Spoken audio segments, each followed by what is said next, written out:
This is my entry for the part of my portfolio about law and ethics. So first, I kind of want to talk about what my experience has been dealing with law and journalism. Last year, kind of last summer, the district basically was like, okay, we're going to change, we're going to like upgrade all of our technology, which is great for the most part, but not for us, because several years ago, the journalism staff had raised money to pay for Macs, like really nice like monitors and really nice computers, just for the journalism students to use. And they raised all of that money on their own, and they bought them on their own, and the district had nothing to do with that process. But when the district said, we're upgrading technology, they said, you can't use Macs anymore, you have to use Dells. So they took away our Macs, and then they put Dells in their place, and we were all really sad because for what we do and the software that we use, Macs are the better like technology to use because they just are.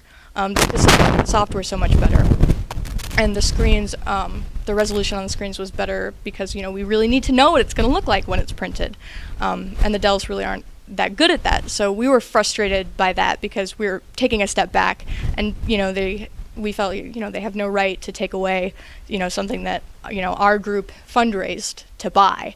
So we contacted the Student Press Law Center and talked with them to find out whether or not our rights were actually being violated.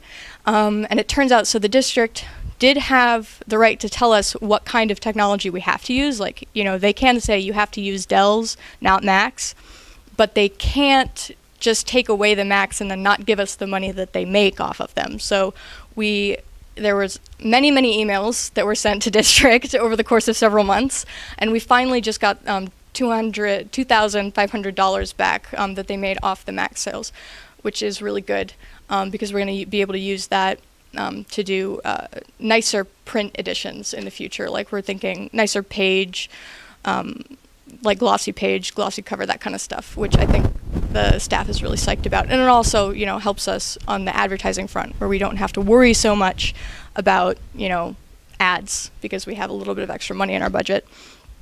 And that was really good. And then on the ethics side of things, I in the past, what I have noticed from our school's newspapers that it's very polarized toward the liberal side or the conservative side, specifically last year, the liberal side. And I, talking to students, I realized like that had bothered a lot of people because they didn't feel, conservative students didn't feel like their viewpoints were being represented. And I am a very liberal person, but I wanted to make sure that didn't interfere with, the representation that we were doing for our students, because we have a very diverse school. We have a lot of kids from low-income families and high-income families. We have a lot of kids who are conservative, who are liberal, black, white. We have a very, very mixed student population. It's very diverse here. So I wanted to make sure that all points of view were being represented. So in doing that, I've tried to, on controversial issues that we want to talk about, whether it's, local and within our school system, or if it's an international issue or a national issue, that we try to make sure to get two points of view. So we'll have guest columns write one point of view, and then we'll have somebody else write the other point of view. And we try to find pretty educated people to write those, because we don't want crazy people talking about things that they don't really know about. So that's what I've tried to do in terms of ethically reporting well.